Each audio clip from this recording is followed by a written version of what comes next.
allowing the diminishment of the ego. The ego is always on guard against any kind of perceived diminishment. Automatic ego repair mechanisms come into effect to restore the mental form of me.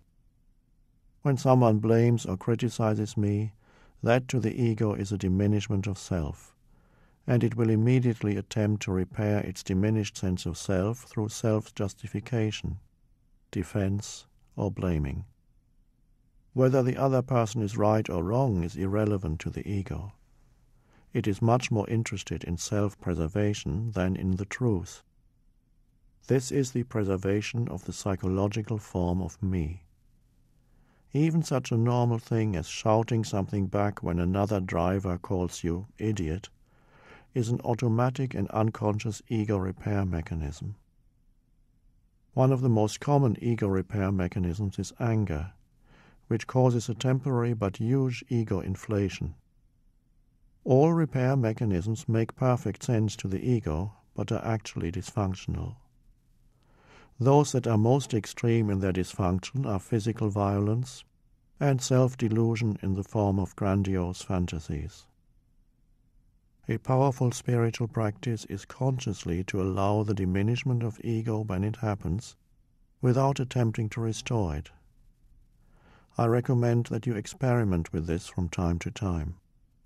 For example, when someone criticizes you, blames you, or calls you names, instead of immediately retaliating or defending yourself, do nothing. Allow the self-image to remain diminished and become alert to what that feels like deep inside you. For a few seconds, it may feel uncomfortable, as if you had shrunk in size. Then you may sense an inner spaciousness that feels intensely alive.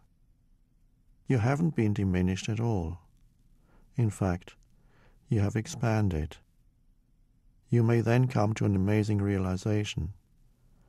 When you are seemingly diminished in some way and remain in absolute non-reaction, not just externally but also internally, you realize that nothing real has been diminished, that through becoming less, you become more. When you no longer defend or attempt to strengthen the form of yourself, you step out of identification with form, with mental self-image. Through becoming less, in the ego's perception, you in fact undergo an expansion and make room for being to come forward.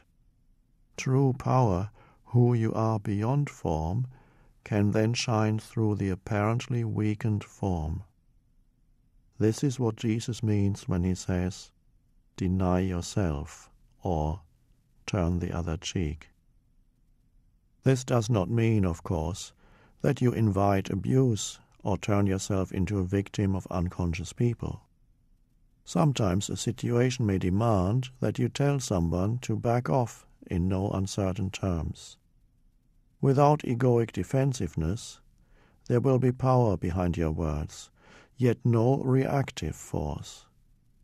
If necessary, you can also say no to someone firmly and clearly, and it will be what I call a high-quality no, that is free of all negativity.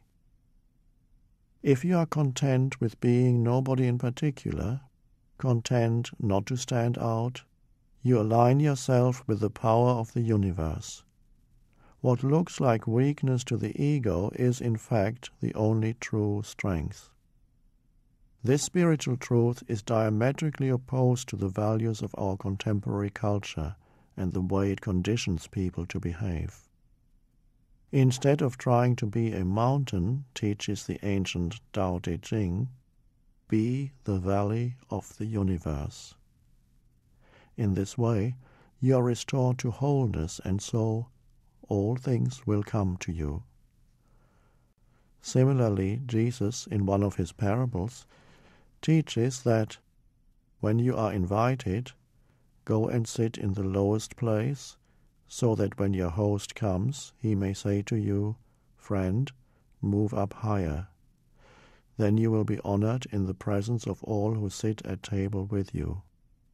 For everyone who exalts himself will be humbled, and he who humbles himself will be exalted. Another aspect of this practice is to refrain from attempting to strengthen the self by showing off, wanting to stand out, be special, make an impression, or demand attention. It may include occasionally refraining from expressing your opinion when everybody is expressing his or hers, and seeing what that feels like.